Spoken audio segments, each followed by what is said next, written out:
Hello, dear ones, and greetings from the Center for Contemporary Mysticism in Philadelphia. My name is Joe Irwin, and it's a joy to gather with you again to explore this amazing journey that we share. Today is a very special day because we're honored to host a panel of past and current residents, leaders, and co-founders of world-renowned Findhorn spiritual community and eco-village in northern Scotland.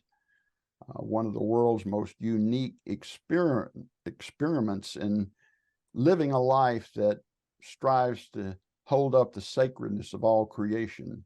So today we'll have this wonderful group talking about some of the spiritual underpinnings that brought Findhorn into being over 60 years ago, which they still draw upon today, and in times in transition. But also we'll be exploring what's going on at Findhorn today. Like most spiritual and educational organizations, Findhorn has struggled organizationally and financially in recent years, especially during the pandemic. And it's become evident that some new and viable operational models needed to come about to carry on Findhorn's mission into the future. One trustee, I don't know if it was you, Roger, or somebody said, I loved it. I wrote it down. The world around us may be crumbling, but the spirit isn't. So we're asking as we get on, what might be the most viable role and spiritual role calling Findhorn and calling ourselves in the decades ahead, ways to carry on the spirit of joy and hopefulness. So this is going to be really exciting because of both the history of Findhorn and I think watching it through these transitions today. So to help us lead in this discussion, I'll give a brief interview of our panel.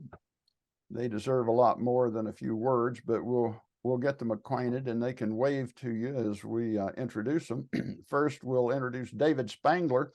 David was co-director of Findhorn from 1970 to 73, an originator of Findhorn's amazing educational program that trained thousands of people over the decades.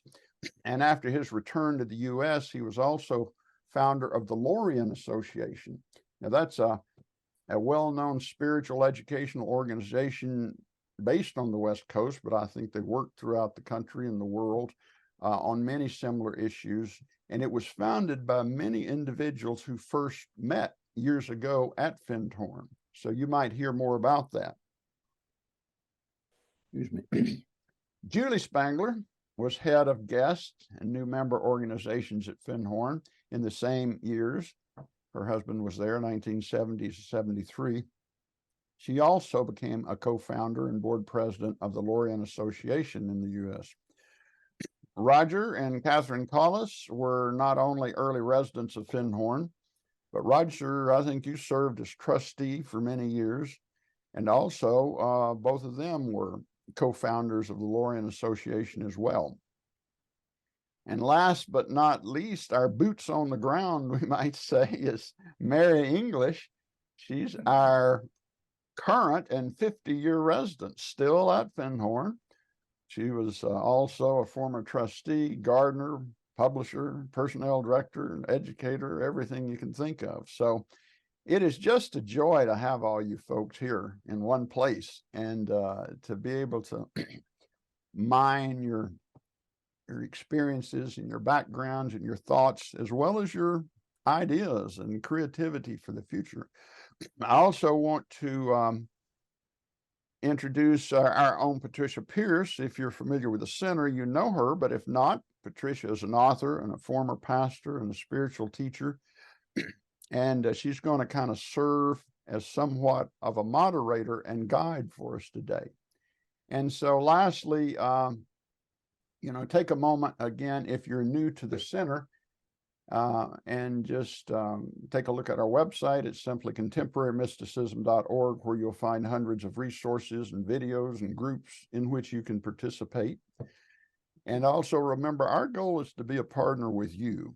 So if you feel what we're doing here is important, we invite you to get involved, volunteer, join, and support, and do whatever you feel called to do to help us continue this work. And remember, we will have a Q&A session at the end of our dialogue down the road a little bit. You'll have a chance to post some questions that you might have to the panel. So if you have a thought that comes up during the discussion, jot it down, make a note of it. So now, without further ado, Patricia and panel, we're going to turn it over to you, and I'll be back in a little while down the road to join back in for our Q&A. Thank you, Joe, and thank you to each of you for being here today. I've really been looking forward to our conversation, and there's so much rich territory that we could cover. So my job is to make sure that we at least touch on the really important things that we have discussed previously when we met. And I'd like us to start off by considering where we are in terms of our global consciousness and the emergence of a planetary consciousness, and how Findhorn arose in response to that and as an expression of a planetary consciousness. And David, I'd like to ask you to start us off with that topic. Thank you, Patricia. So we want to consider that that from the spiritual realm, from the sacred, from the deep soul of humanity, there's always been an outreach, an outpouring towards creating wholeness, towards creating a humanity that is expressing its full potential and able to express the sacredness that is its innate nature, and to do so in harmony with the world and its sacredness. So that I feel is an underlying fundamental impulse at work in the world, and it's been at work in the world for centuries. And one could think of it as an evolutionary driver. And it's not just an outside force acting upon us, but it's the aspiration within each human being and within all humanity to achieve the fullness of which we are capable. So that takes different expressions in different historical periods, because it's shaped by what the circumstances are for that moment in time and for the people involved. Because when we talk about humanity, even though we have this singular word for it, we're really talking about a vast spectrum of consciousness. And in one sense, there is no single humanity. There's a wide diversity of human beings and an equally wide diversity of consciousness and awareness.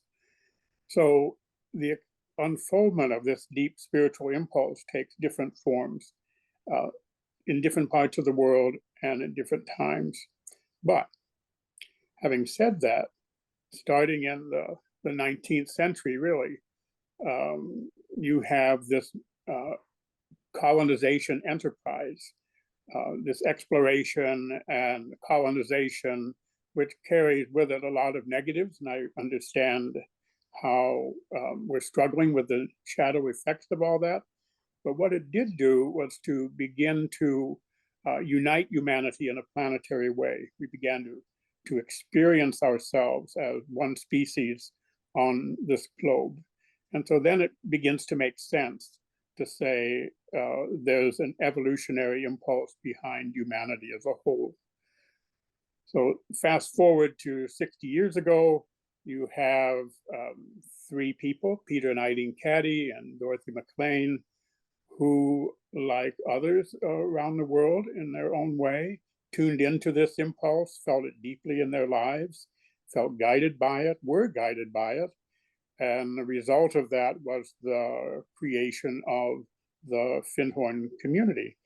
And that community was one of the expressions of this deep sacredness, deep spirit within humanity and within the world, seeking to act for wholeness. And Findhorn has had its unique history because of the people who were attracted to the note it sounded. I was attracted, Julie was attracted, and Catherine and Roger and Mary and all of us became involved in at different stages in the history of that center, and it continues today. And the same impulse is there. It hasn't weakened and it hasn't gone away. It's as strong as ever, even though the form it's taking is different. Yeah, thank you for bringing that up, David. There was something about Findhorn that attracted each of you, and I'm guessing that to a large degree that what had to do with the spiritual underpinnings, the spiritual dimension of the community. And I would love to hear you each speak about that. What you feel is the spiritual dimension of Findhorn, and how that has drawn you in, and how that has enriched your own life. Roger, would you like to? I'm just going to go around. You're all like on my screen here, so I'm just going to kind of go around. Roger, would you like to speak to that? Well, certainly. David provided a wonderful context to this diversity of expression and emergence.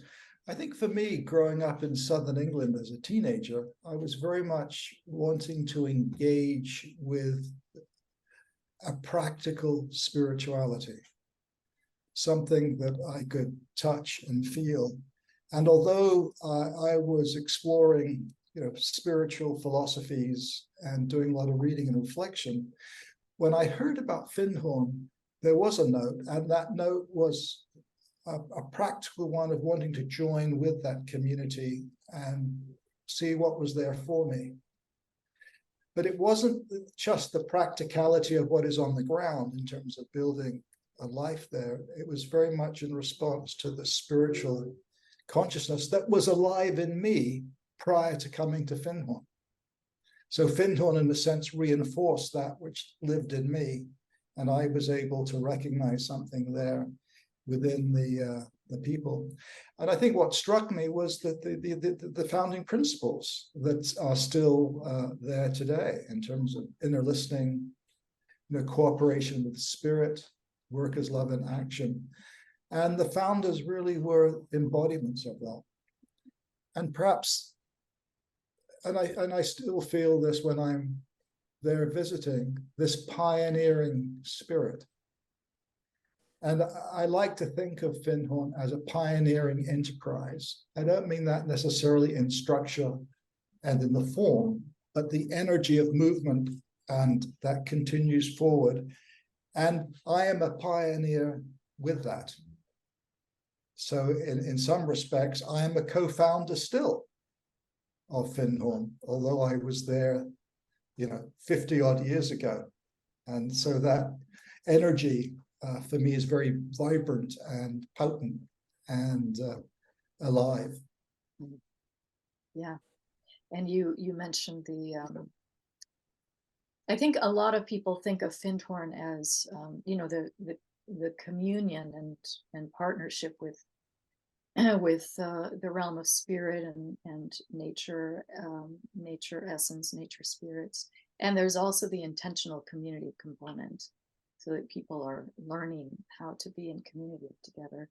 I'm going to open this up rather than go around. Who else feels moved to speak about the spiritual underpinnings as you've experienced them at Findhorn? Yeah, Catherine. I can follow on from Roger in that I was also very young when I first heard about Findhorn, and then serendipitously was brought there by an English family who were connected, unknowing, on an Easter break from school.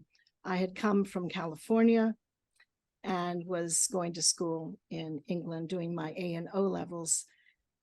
And when I arrived at Findhorn, it met something that was very much a concern for me as a young person, which was everywhere I went, the groups I was seeking out, the different schools I was looking for, there was always this split between belief and behavior, between ideals and actually what people were living. And for the first time in my life, I experienced people who were moving into a deeper relationship, not just with what they believe, but what they in a daily way were connected to in their knowing. And the atmosphere at that time, which continues to this day and impacts people who've never been there before to the place, there was an aliveness in the actual physicality of the community at that time, which was only about 45 people who were permanent residents. And I said, there's something going on here that I need to learn. I need to learn, because this is really key to what I've been looking for and is key to what we need to be learning as a humanity. And that aliveness had to do with nature. It had to do with the innate sacredness. You're using that term, but it was the innate presence, intelligence at the very core essence of all life. And there was a practice of just being still and listening, despite all the diversity of beliefs that people had come with, of religious and spiritual traditions. But that silence deepened into a connectivity, into something that was not only unifying of all the diversity of people there, but was alive with that deeper sense of connection and being a part. So there were a few things that I really gleaned, and we'll hear from others, but that we are a part of a greater whole, and that we can intentionally connect our individual life to being an expression of that greater whole, that we have the capacity to be in communion and connection with all of the life intelligence within nature, and connecting into the deeper soul of one another, and drawing forth the potentiality that lies there at the heart. And there are other things as well that others will mention, and I'll give them a chance. But for me, the things I learned have been ongoing over the 50 plus years, since 1971, actually 52 years. And Roger and I were married and had our first child at Findhorn, and then left and joined in the co-creation of the Lorien Association. So we have lived in different parts of the world, different parts of the United States. But I wanted to say that over the 50 years, what we learned there has proved that there is a soul economy. There's a soul aspect of living that is just extraordinary, in that we are blessing points. We are co-creators of environments that can carry and draw forth greater presence, and the spirit that lies within, seeking to be released and celebrated. So those are my thoughts. Wow. Yeah, we could riff on that a lot. Julie or Mary, anything that you'd like to add about your experience of the spiritual underpinnings and what drew you there? Yeah. Very little, although it's probably just saying pretty much some of the same things in my words. I think before I came here, I was very involved in different groups, both groups that were like socially active and groups that were like more personal growth. And one of the things I noticed was that the groups that had some kind of spiritual understanding or holding, whatever name that they gave to that, were more cohesive. They moved faster. There were kind of more synchronicities. And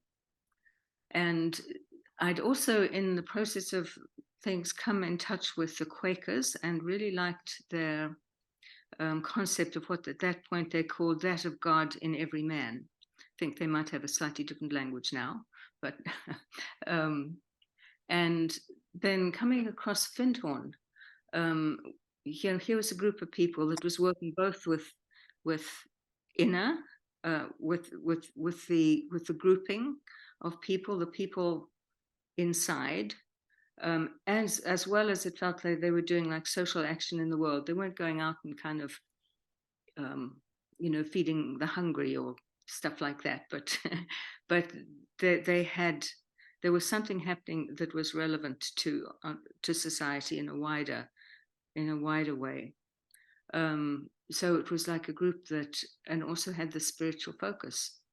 And it also spoke of, you know, that of God or that of the sacred in everything, physical, but also non-physical. And Findhorn was also just holding the possibility of partnership between physical and non-physical dimensions of existence and bringing them together. And, you know, seeing what could emerge from that that was bigger than either just the physical side, physical inhabitants of the world could do, but also bigger than what the non-physical inhabitants could do. And there was like, it just felt like the potential for so much to emerge new. And those were the things that drew me. And I think it's been experimenting and exploring that ever since. It wasn't that they said, oh, we have a fixed, you know, this is the way to go. It was, maybe this is the way to explore. And everybody explore it in their own way, and everybody do it yourself. Because as you do it yourself, that then empowers and feeds the collective field as well. So it felt like as we did that individually, the community strengthened. And as the community strengthened, it felt like that was also helping strengthen something in the world as well. Yeah, and Mary, as you talk about that, the word that comes to my mind is symbiosis. Like there's this symbiosis of the physical and the non-physical, and the inner and the outer, and it's all just, I mean, the way you're describing it, it's like it's building on one another, and it's just extending and amplifying, and that sense of exploration, that spirit of exploration. And I want to get into that a little more later about how Findhorn has really lived into the uncertainty, into the unknown, not coming at it from a strategic place, but a listening place. So thank you for that. And Julie, anything you'd like to add? You know, it's so rich, everything that everyone has offered. I think what I would just mention is I came out of college. I left college to go to Findhorn from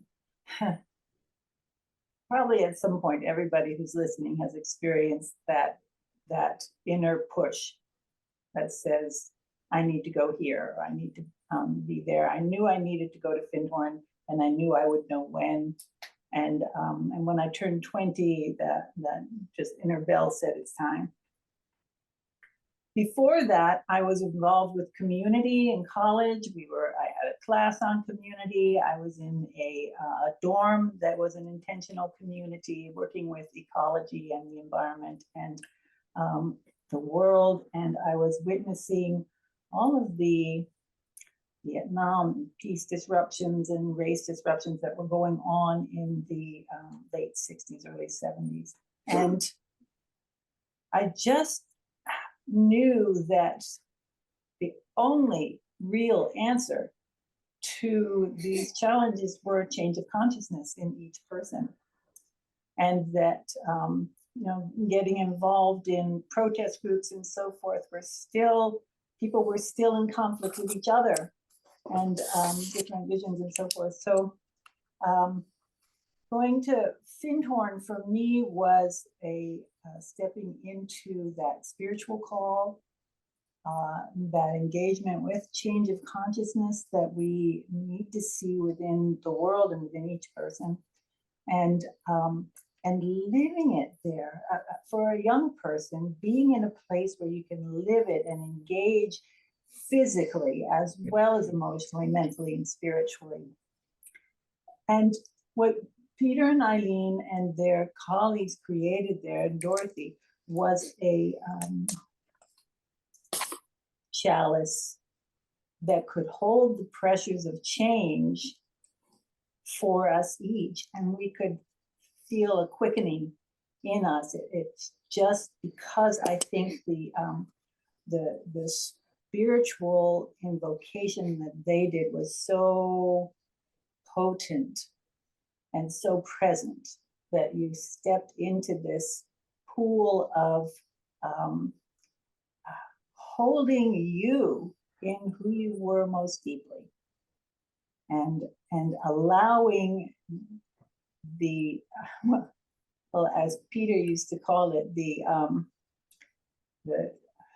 now I've forgotten what Peter called it, but the friction between people that would bring up whatever shadowy bits or challenging bits within oneself that we had to own in order to really be able to stand in our wholeness. And we saw it happening all the time with anyone new who came, and they would resist doing a certain job perhaps because they were worth more than doing maintenance on the caravans, because I was a minister and I had my own congregation and I wanted to be seen as a leader, but then in a moment of transformation, confronting that ego that says I have to be important, to valuing everything I do is important, everything I engage with in the world around me and with the life in the world around me is of the same value as who I was before. I know one fellow who used to be working for NASA, shooting rockets into space, ended up collecting garbage and said, I feel like what I'm doing now is far more important than sending garbage into space. But that engagement with all of life, all of value, and ourselves, and our engagement with ourselves, and the expansiveness of ourselves as spirit in life, walking on the earth, is one of the things that has most gifted me from Findhorn. Peter called it sandpapering. Sandpapering, rubbing Rough edges, each other's sandpapering the rough yeah. edges. Something like Yeah, there's always that. And as you talked about, the necessity of shifting our consciousness or expanding our consciousness, I'm so aware, as I heard you talk about that, Julie, that and not only do the members of the Findhorn community, past and present, experience that among yourselves, but the example of the community and the story of the community shifts consciousness for everybody who knows about Findhorn, because everybody's like, because Findhorn blows wide open the paradigms that we have about who we are as humans, how we relate to nature, so really it moves beyond that dualistic consciousness. And we can talk a little bit about the legacy of Findhorn, and for me, that's really a core piece of it, that Findhorn has walked.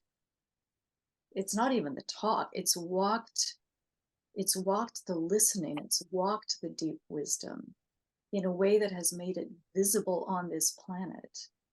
And that alone, it has such a ripple effect for all of us. Yeah. So I'd like to talk about the origins of Findhorn. Like, how did it come to be? Because I'm sure a lot of people on the call know this story, but there may be some people who don't.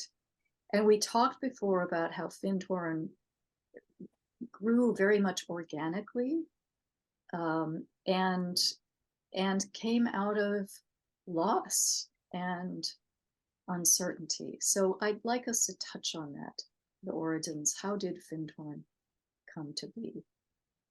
And I don't know which of you feels moved to jump in with that. Well, I can say something about that. So Peter and Eileen and Dorothy were three individuals who had their own spiritual background. Peter's came out of, you could say, the Western occult tradition, Rosicrucianism, and the Hermetic tradition, which he'd studied as a boy, some spiritualism. And Eileen came out of she came out of a Christian pattern. Trying to think of the name of it. Moral rearmament. Rearmament was her background, and the teachings of Buckman. And Dorothy had a Sufi background. She had been following Hazrat Inayat Khan. And the three of them came together under the tutelage of a particular spiritual teacher who was working in England at the time, whom Dorothy had met initially in Canada. Dorothy was Canadian. And then she re-met her in England, and this teacher brought the three of them together and trained them in meditation, really trained them in tuning in, which was part of the discipline that Eileen had anyway because of her background in moral rearmament. So then the three of them began working together, and they ended up running this hotel in Scotland, in the town of Forays, and they ran it entirely through the guidance that Eileen was receiving in her nightly meditations. And so when issues arose of personnel or issues of what should we charge for a room, what should we do this and that, they just went to the inner guidance, and Eileen said, this is what we should do. This is the guidance from the God within. And they did it, and the hotel prospered. It went from a failing hotel to a 4-star hotel. And then the word got out that that this was how they were running the hotel. And the newspapers picked up on it. This was God's hotel. And the corporation that owned the hotel, basically Peter's boss, Peter was the manager of the hotel, called him in on the carpet and said, we're not so sure about this publicity. And long story short, they ended up firing them. So then they had no job, they had no place to go. They had a caravan, a small trailer, but nearby was this trailer park, the Findhorn Bay Trailer Park, which was a holiday trailer park that was people would come to in the summer and swim in Findhorn Bay and fish and whatnot. And then in the winter, it was adjoining an RAF base, and so the RAF base, the Royal Air Force Base, would rent some of the trailer park as lodging for some of its soldiers. So that was the only place they had to go. They moved their trailer onto a lot in the trailer park. It happened to be right next to the waste dump. And they had very little money. They had no income. Of course, Britain did have a strong welfare system, so they were on welfare. And they thought we need to supplement our what we have in the way of food. They also had 3 kids. They had 3 boys, Peter and Eileen. So there were then the 6 of them living in this little tiny trailer with a small wooden annex for Dorothy, which is a small tiny 1-room shed that was next to the trailer. So the guidance was to tune into the intelligence within nature. And Dorothy loved to take walks in nature, and she said, well, I'll do that. I think I can do that. And much to her surprise, she did. She found herself communicating with the angel of the pea, what she called the deva of the pea, and it gave quite specific instructions on how to plant and nurture these pea plants in this tiny area they had. They were able to get some of this waste dump seeded to them, so to speak, by the caravan park owner, because he couldn't use the land for trailers, so he said you can use it for your garden. And Peter said, this is wonderful. I mean, none of them had any gardening experience, and this place is on sand. I mean, this is a rocky, sandy area. It's not quite a beach, but it's almost a beach. Dunes. With dunes nearby, and very little grows there except for heather and gorse. But here they are doing this planting this garden, and Peter said, "Oh, good, you can tune into the intelligence of all these other plants we'd like to plant in our garden." And Dorothy gulped and said, "Well, I'll try." And in fact, she did. And they began then getting instructions on how to make compost, instructions on how to plant the seeds, on how to nurture them. The primary instruction really that the Davids gave was that it's your human energy of love that you bring into the garden. That's what really encourages the growth. And over time, they began producing these amazing results. They were getting 40-pound cabbages, they were getting these large tomatoes, they were getting other things that was on this soil, which shouldn't have been growing anything. And they were getting better results in their garden than the local farmers were. Well, they also composted. And they were composting. So they, the word spread, and the British Soil Association sent an investigator up to find out what was going on. And they did soil testing. And the report came back and it said, none of this should be happening. This garden should not exist. There's some, and the composting you're doing doesn't account for it. There's a factor X at work. And Peter said, yeah, the factor X is our cooperation with the nature spirits. It's our engagement with the life and the consciousness within these plants. And then the word spread, and they decided they would put out a little booklet called the Findhorn Garden, telling the story about this. And then the word spread even more, and the rest is history, because people started coming to see the garden. And some of the people who came, because it was a trailer park, they said, oh, we'd like to help with this. And all they had to do was rent or buy a trailer and move it onto the trailer park. So the community then began growing in that way. Thank you for that synopsis, David. Really, really helpful. And I'm just so amused that they got fired from their hotel, that they weren't doing it in a conventional sort of a way. You know, I'd like to just add a personal thing, if I may, Patricia. Yeah. Because I arrived in the summer of 1970, and Peter, I arrived just as Peter would give these tours of the community and the garden to visitors, and I arrived just as he was about to give one, and he said, David, come on along. And on this tour was an Anglican minister and his wife. And part of the tour was showing this bed of roses, all these roses, different varieties, that this minister had planted in the previous year, the previous summer. And Peter was showing off how well these roses were doing. At which point the minister, his jaw dropped, and he said, none of these roses should be alive. He said, and then he said, my wife has been dragging me up here to this community for 3 years. I've never wanted to come. He said, I thought I would show her that this is just a bunch of hooey. And so I volunteered to plant roses that I knew could not survive under any conditions on this soil.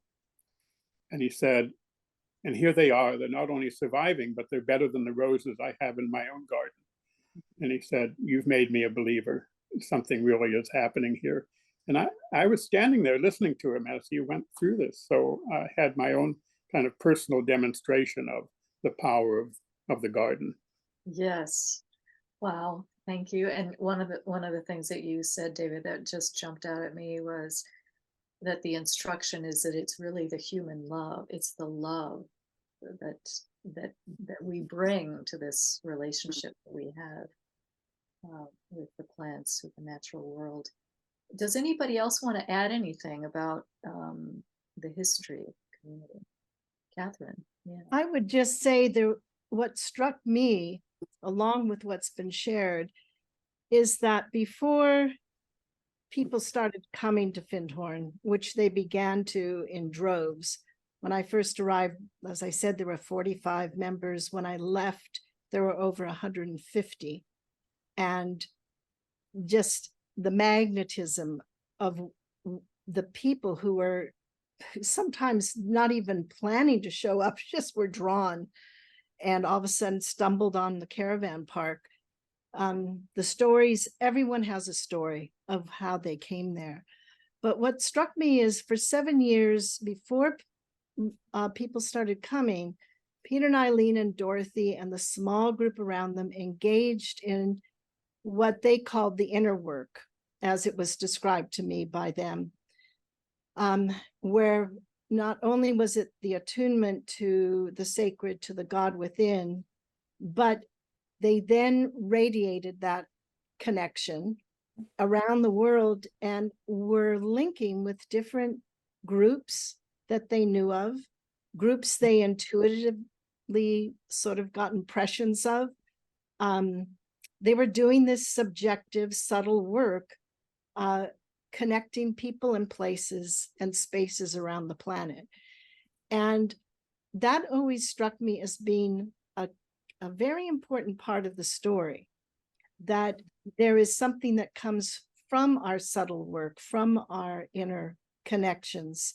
And when we reach out and realize we're not alone and that we can connect through beyond time and space, there was something that was sounded, that note that really did go out, and people were drawn and are still being drawn, even though the foundation itself is going through some changes, which I think we'll address in a little bit. But that struck me as a very important component to what was happening in the garden, what was happening in terms of growing people. Also to say that it wasn't easy, as Julie was speaking, you know, the growth, the having, as Peter and Eileen and Dorothy also said, you know, we arrived as diamonds in the rough and we're being polished. That sense of having to begin again and anew is a pattern that was there at the beginning, as David expressed, but also everyone I know who left Findhorn, and sometimes they just knew they had to leave, even though they didn't want to. It was very much a journey, a solo journey out into the world without knowing exactly where they were going. And it's always struck me as been part of the initiatory pattern, in a sense, of the community, of the spirit of that place that does push you back into yourself to engage and practice what the place was exemplifying and demonstrating. Yeah, you know, Catherine, we in this day we think there's nothing to connecting globally with the internet, you know, but this sort of connection in the subtle realms was happening before all of what we have in terms of technology. So they were really ahead of you know, where we are in a sense, listening in and intuiting. And to me, it just speaks of the profound potential that we have as humans that we rarely tap, that capacity to listen at that level. Yeah, Julie. Yeah.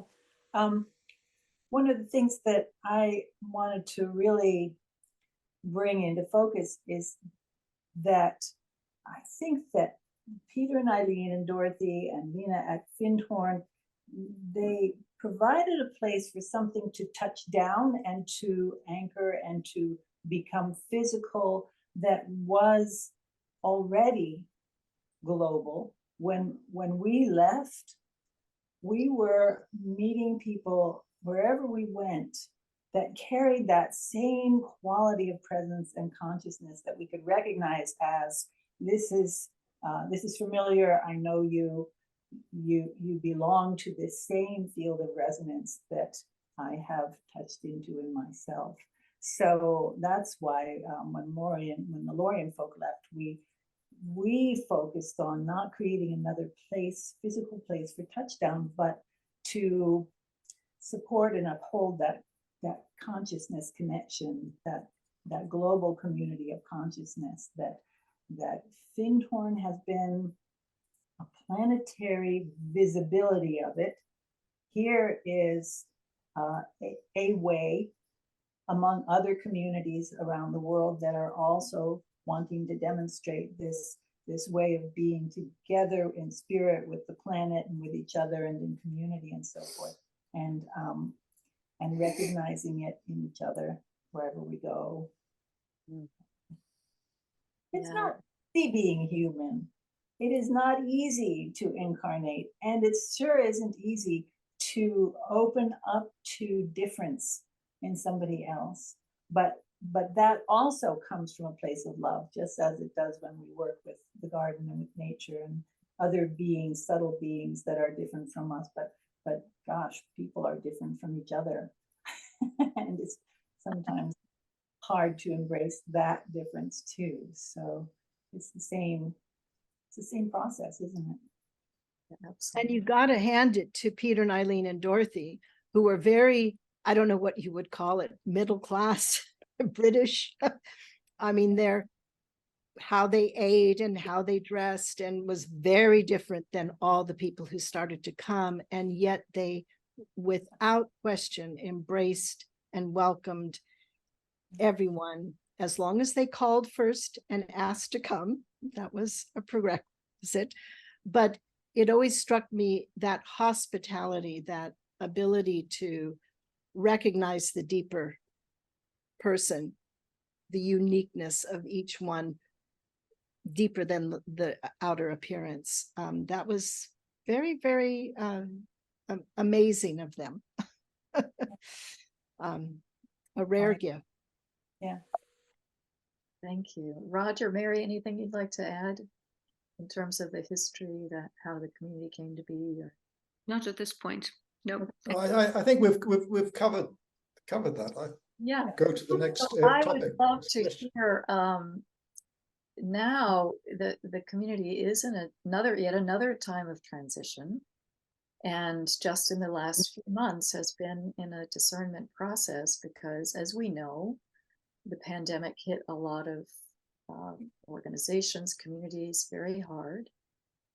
And as I've really been reflecting on where Findhorn is, it seems to me it's emblematic of what we are experiencing globally, in terms of we are in an age where old forms are beginning to break down, old structures and institutions. And so Findhorn, in a sense, finds itself in that. There's a breaking down of its previous form in terms of the focus on education. The community, for financial reasons, has had to close down the educational programs. And Mary, I would love to hear you talk about, because you're there, you're still a part of the community. What have these past months been like for the folks at Findhorn?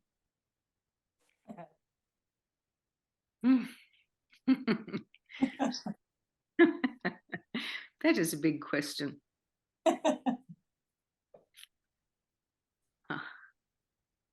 There's a lot of shifts and changes. It's the foundation is in a way like the educational wing of the community. But the community is much bigger than just the foundation. Foundation's been very, very pivotal, however.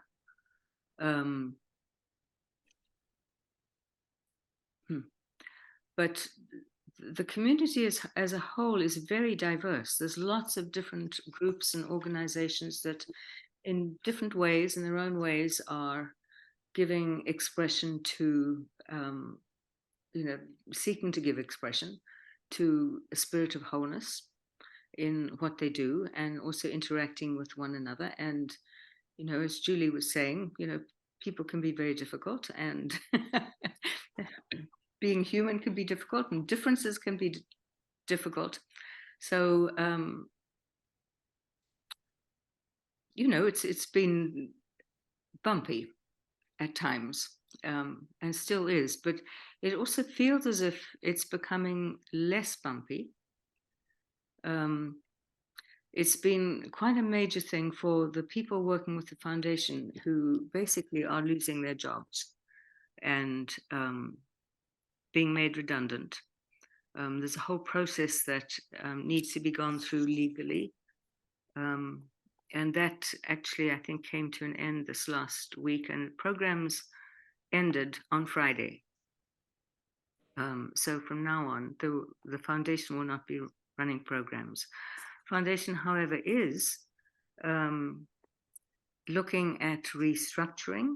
I can't speak specifically to that because I'm not part of the foundation any longer myself. I was part of the foundation for just under 30 years, but in 2001, I kind of moved out into the wider community and work with educational offerings here and also internationally.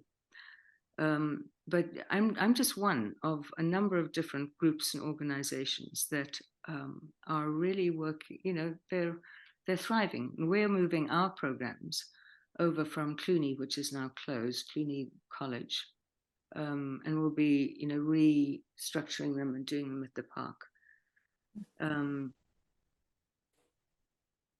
It's things are very much in process. The foundation is going to be restructuring and looking at what might emerge. There's the possibility of some of their assets being bought or used by other elements of the community. There's a lot of creative ideas coming forward. A lot of discussion that's happening. A lot of possibility. My sense is that basically there is a sense of optimism, and not just basically, but there's a sense of optimism and new possibility. But one of the things that really strikes me is that David was talking about how Peter and Eileen and Dorothy lost their jobs, and it feels to me that there's something in the DNA of the community as a whole that has to do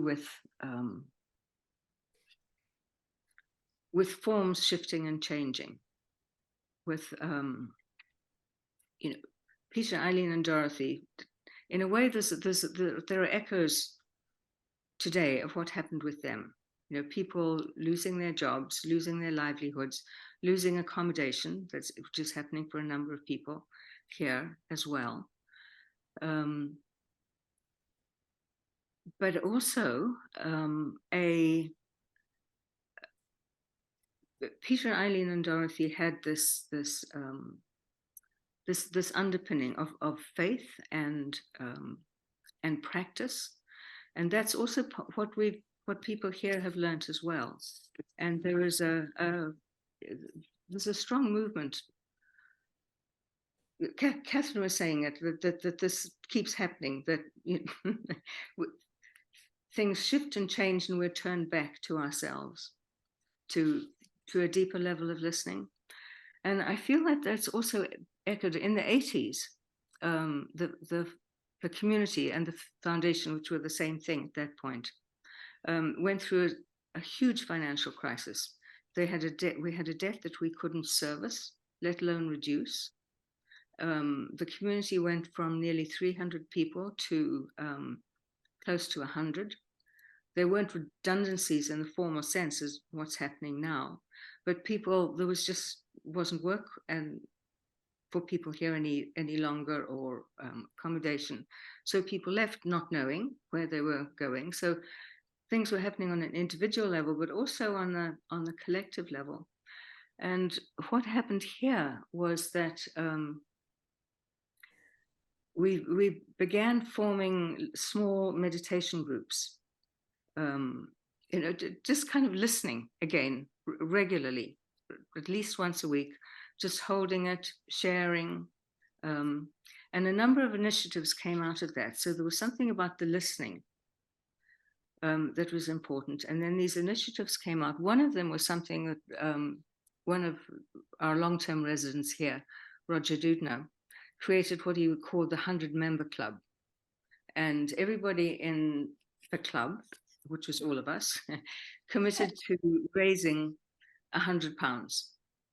Now, £100 from roughly 100 people was not going to get anywhere near reducing the debt, but that was a really important thing to do. Different people did different things. I made candies and sold them in the publications department, and I made little wooden puppet ducks and things, and people did all sorts of things, and we all raised that money, and that I think was important as well, to take actual physical steps to invest in the future that we wanted to come about. I mean, we didn't know actually what it was. And what also came out of that, interestingly, was that we decided to buy the caravan park, which at that point we were just, renting the trailers or owning the trailers that lived on the caravan park, which was a huge step. And, in both of those instances, Peter, Eileen, and Dorothy, if they hadn't got fired, would they have suddenly decided, oh, let's go and form a New Age community and connect with Pan and the nature spirits and the Devas, and would we, living here happily in trailers and experimenting with things, have gone, let's buy the caravan park and start an eco-village? And very soon after that was the first conference on building planetary village, and the whole ecological side of things started coming in. So each time something that it feels like we couldn't have connected with or maybe even envisioned before came out of that, the dissolution of the forms, and the listening and the taking of action. And I have a feel that we're in a similar place now, that the foundation has been very pivotal. It's not been the only thing in the community, but it's been very, very pivotal. And them stepping back from the educational programs affects the whole field. So we all have to reorient and recalibrate in a way. And there's a lot of listening that's going on. So I think there's the listening, and then there's also the conversation. We need to talk together as well, so that the connections and the threads of connections are built, and there's a coherence. Doesn't mean we need to agree with each other. We can also kind of have kind of disagreements and fights and things, but people seem to fight and then still stay together. Somehow there's an underlying something that's held, that is held and is holding. And I think we don't know what it is yet, but I think something new is emerging, and there's certainly lots of creative ideas. Mm-hmm. And there's a lot of there's grief also in letting go of things, in the shifts.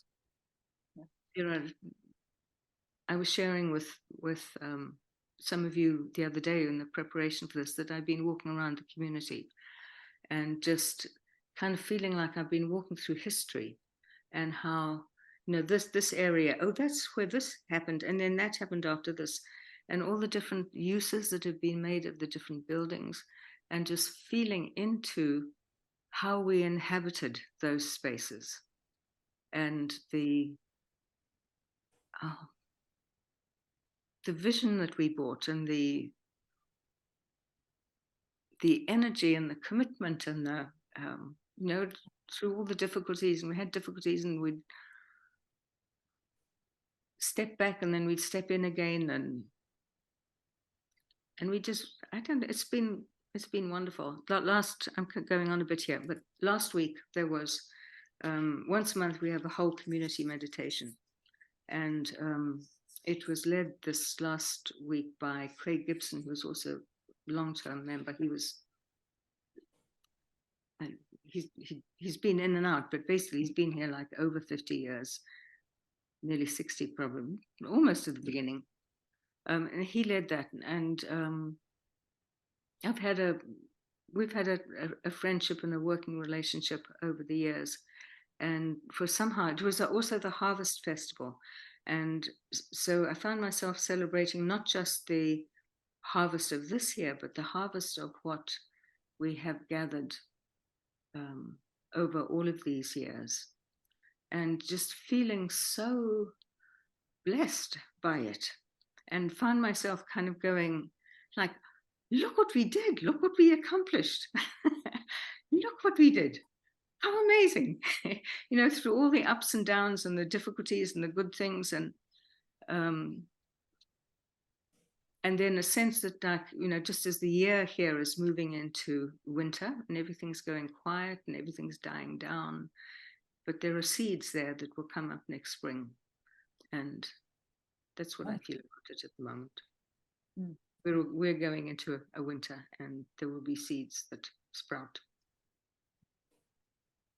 Thank you, Mary.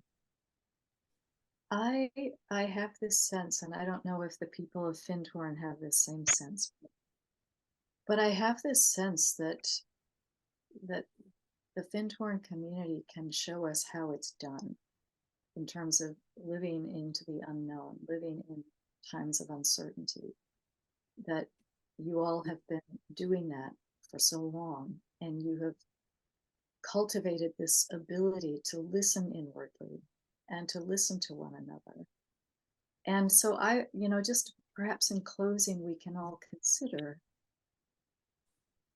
what, just in terms of Findhorn's legacy, and what we can all draw on, not just people at Findhorn, but all of us draw on, in terms of, you know, how do we live in these times of uncertainty? And Findhorn has certainly taught so much about that a world facing the kind of environmental crisis that we're facing, you know, how we live into that, how we live into these times of the breakdown of so much that we've known. So I would just, in closing, perhaps each of you could share your perspective on that, about what are the gifts that are inherent in, as Mary said, the DNA of Findhorn, that can really help all of us live into this global moment. Patricia, I just need to say that I think we need to relearn to listen here, because I think in some ways, you know, there's the listening that's happened, but I think there's also been a kind of taking for grantedness of things, and but listening and relearning to listen and to share and converse, to build, to listen not just deeply inside ourselves, but listen to each other, to build a listening environment, and then acting on it as well in specifics. What are the specific actions can I take that will ground the listening of what I'm hearing and what we're hearing collectively? How can I ground a spirit of wholeness? And also be easy with myself that I don't do it all the time, and be easy with each other that we don't do it all the time, and forgive ourselves and each other and be kind. I think in the end, for me, it's very simple. It's those things. Thank you. Anyone else want to add anything to that? Yeah, Catherine.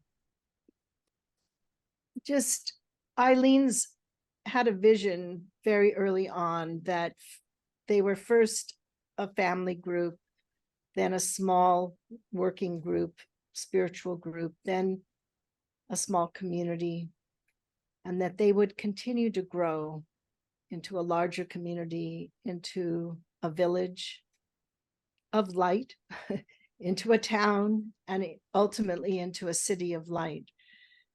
And when I heard the news about the foundation having to close its doors in the education, it was this immense sense of, oh my gosh, now that vision can take its next iteration.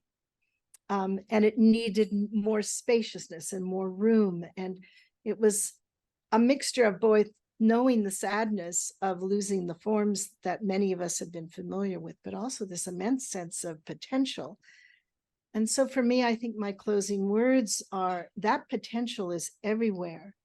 And I think we get so distracted by all that's wrong going on in the world that we fail to listen, as Mary was saying, we fail to attune into the potentiality within our own being, within our relationships, within the spaces we're in, because that's where the power lies. That's where the energy, the vitality, the resiliency that is going to give the vision and then the knowing of how to move forward and create the forms. So that potential is very alive for me, and both at Findhorn and all the other organizations and places I know we're also going through this change. And over the decades and centuries ahead, we'll get there. As a planetary, I have a lot of hope for the future. Yeah, I share that. You know, the one thing I would say is that Findhorn doesn't have a legacy. What Findhorn has is presence. And that presence is very powerful, as Catherine was saying and Mary was saying. And that presence is something that anyone can tune into and become part of now. And we're not talking about something that's historical. We're talking about something that's current and quite alive and quite present for all of us. Yeah, I would add to that in that, you know, that presence contains within its beingness, if you will, joyfulness and hopefulness and the sense of connectivity with the planet as a whole, and embodiment of qualities for the future that we are all seeking to co-create with. So in that regards, you know, whether you call it the Findhorn angel or a planetary presence, the words don't really matter, but there is this sense of, you know, vitality. And I think that looking to the future with imagination and with the sense of possibility. And I just think that there's so many distractions, as Catherine was saying, and so many forces wanting to diminish the human spirit. And I just think that our work collectively is to stand in something very deep and face the challenges, and not to do it in a way that is naive, you know, to stand in the creative tension of that which it perhaps is breaking down, but also be part of that which is coming into being. And I think standing in that creative tension is the work for all of us, and the work of, you know, all communities and centers, wherever they might be.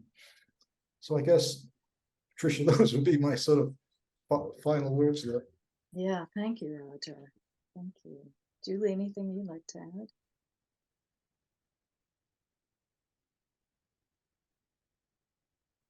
No, everybody said wonderful things. I think the only thing that I would add is again to emphasize the importance of love, and that's not just loving each other in our differences. It's loving the storms that are coming. It's loving the sun that is beating down on us and making everything hot. It's loving the mosquitoes that are biting our arms and trying to survive in their lives. It's loving our deep spirit and knowing that we are never separate from it, that it is always present, and that we can always listen to it if we take the time and feel the presence of our own connections with spirit and God, and then from each other. We connect through that to the life around us. And our planet is suffering. People are suffering. We know that all over the world. It's really hard for me to sit here in my comfort and know how much destruction is going on in people's lives through floods and fires and forests being incandescent and so forth. And so how do we hold that in our love and offer the gift of our love and spirit to like a huge wellspring that people who are suffering can draw from, because that is also part of our subtle connection, that we are united in our consciousness to and can at least offer love in that way. And for those who are then looking for solace or for help or inner support, they can find that helps them find it is stronger because we are holding it together. That's all I would say. There's a lot of questions and answers there too. Yes, and we are going to move on to that. Yeah, oh, Mary, yeah. Just to add something there. Julie, thank you for that, because there is so much happening. I'm just reminded of the Buddhist thing of non-attachment and how how difficult that is as well. But as all of these, it's not just here, it's everywhere, as you were saying, Julie, that there are earthquakes and there are floods and there are fires, and what people, and there are refugees, and what people are used to is just being pulled away from them. And the pull to go back and have it, can we restore things to how they were? And I don't think we can. And I think that part of what, hopefully part of what Findhorn can offer by practicing it, each of us individually, is releasing what has been. But it's a hugely difficult thing. I mean, that's been the process of the last few months. It's moving, it's shifting.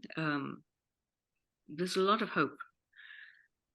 But and I think if that all of us can do that, then it establishes something in the planetary field, an embodied something that can move out through the field. And if I might, I just a poem that I wrote some time back, or that was written through me, just came into my mind here. Could I just? That would be a beautiful way to close our panel discussion. Then we'll move on to the Q&A. Yes, please, Mary. It's short. Drop away. Let go. Let the fingers of your mind and expectations relax and release their hold. Just turn away. There is a deeper mystery at the heart of things that is calling you by the name you've had since the beginning of time.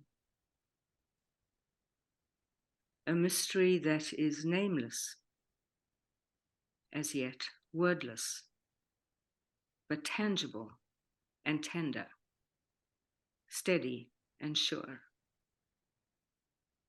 Its presence will light our way. Trust it.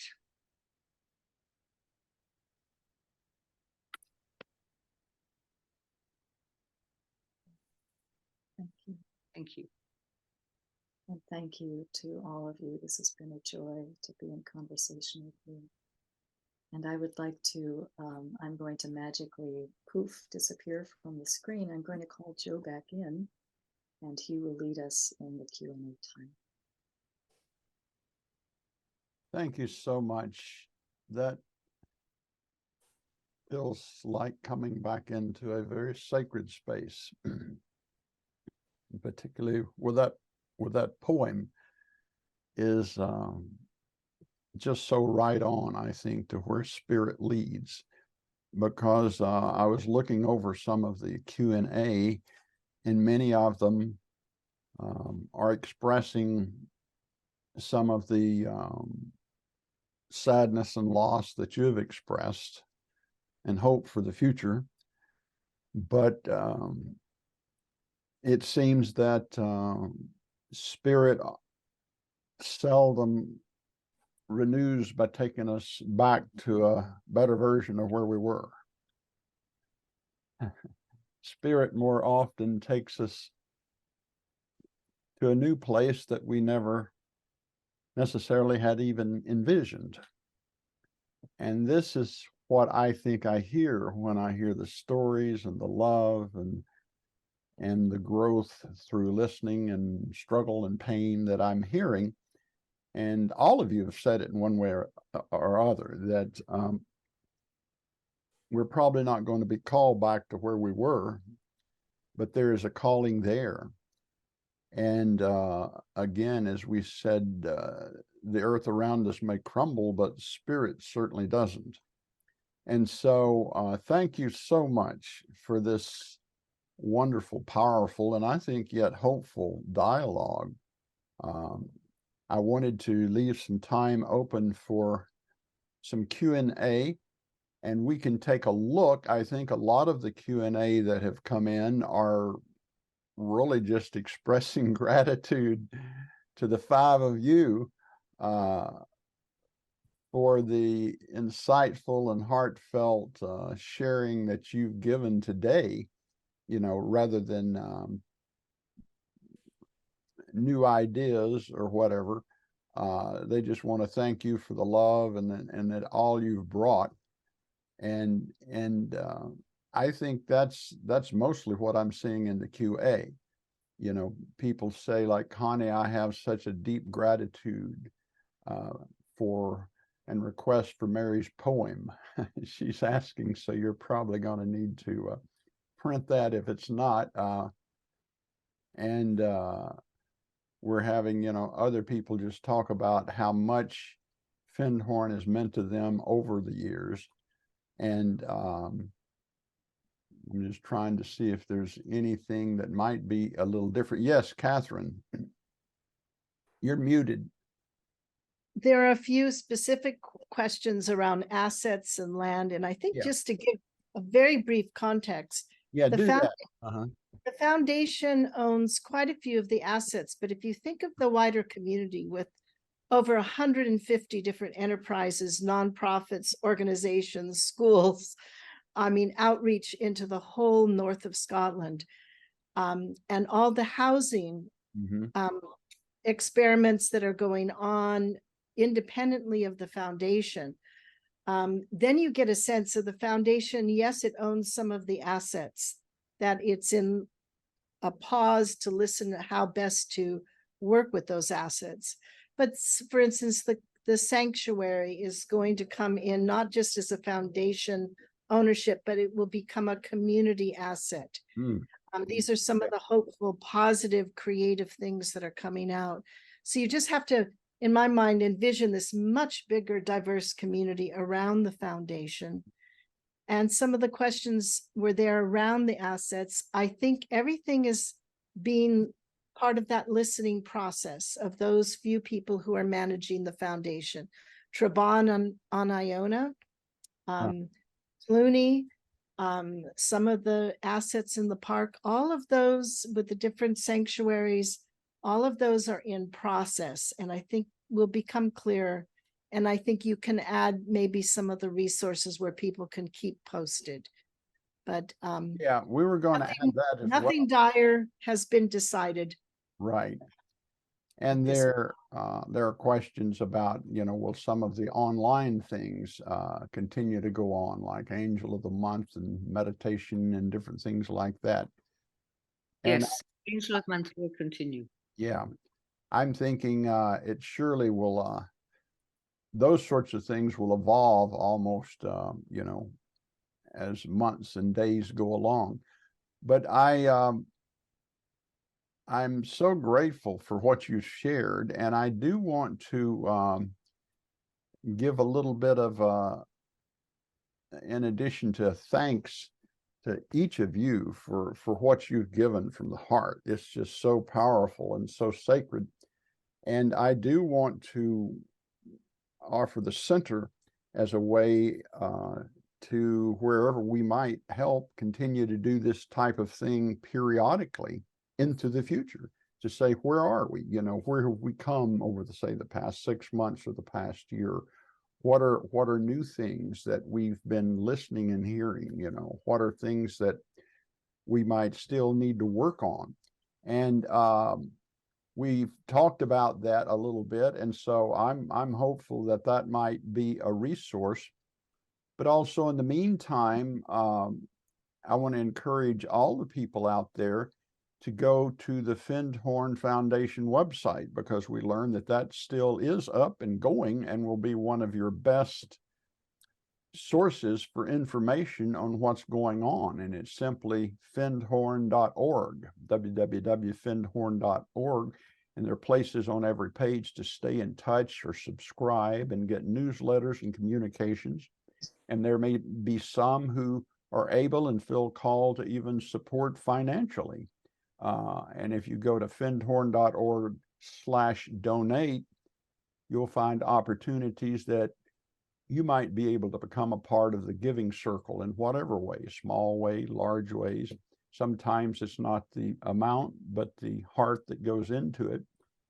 And I recently learned through Mary that there actually is a new Findhorn Association that seems pretty enthusiastic. And this is comprised of community association, organization, and individuals within a 50-mile radius of Findhorn who have an interest, and they have their own website. And it's called Findhorn, but instead of ending in .org, it ends in .cc. So if you go to www.findhorn.cc, you can learn about this new Findhorn Association.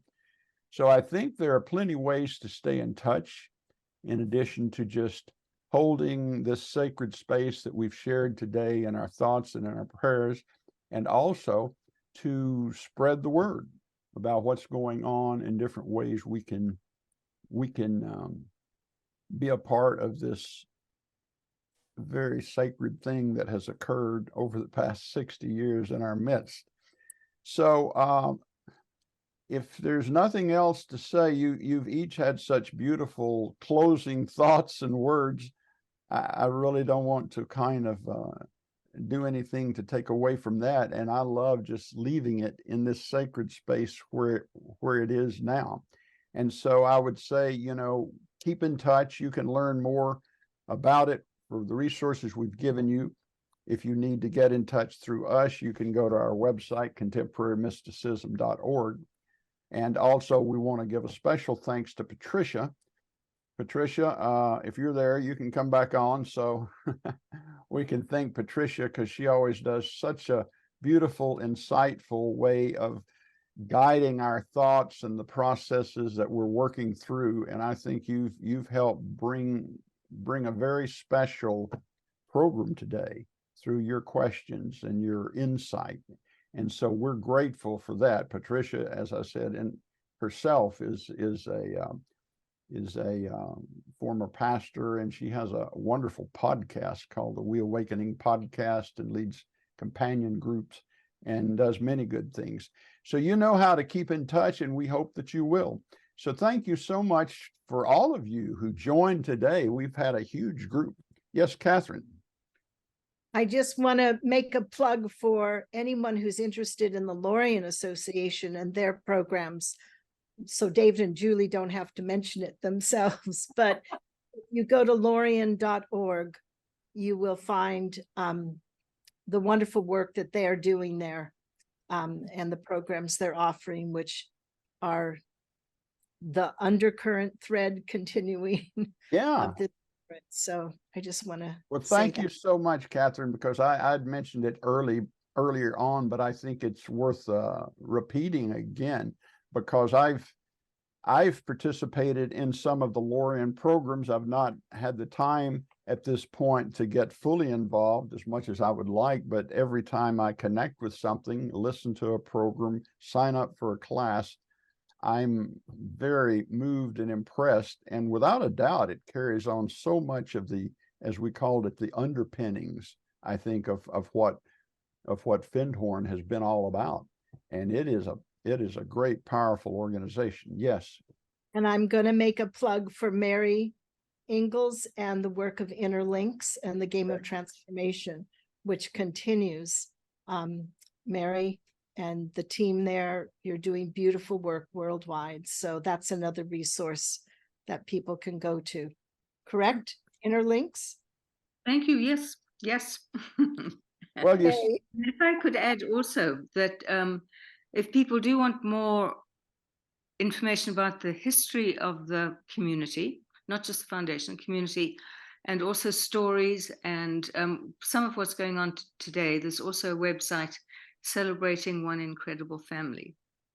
So if you just go for that, there's a lot there that keeps being added to. But just real quickly, one more thing, Joe. I noticed in the questions, people were wondering about the recording that is going to be available. So I just wanted to affirm that. And also there have been requests for Mary's poem to be written down for them. And I wondered if there's a way or a place to do that. And if that's okay with you, Mary. Yes, that's fine. Joe, if I send it to you? Yeah, send it to me. We'll be sure that it gets out. It's amazing. You can see the impact of Findhorn just by how many other things we keep adding to it, because it kind of goes around the world. It's such a force that it's affected many things and continues. The spirit is there and to affect so many things. So that's really wonderful, and this has been so great. And at the risk of missing somebody who wanted to add one more thing, I think if there's any questions you have, you can contact us through the Center for Contemporary Mysticism.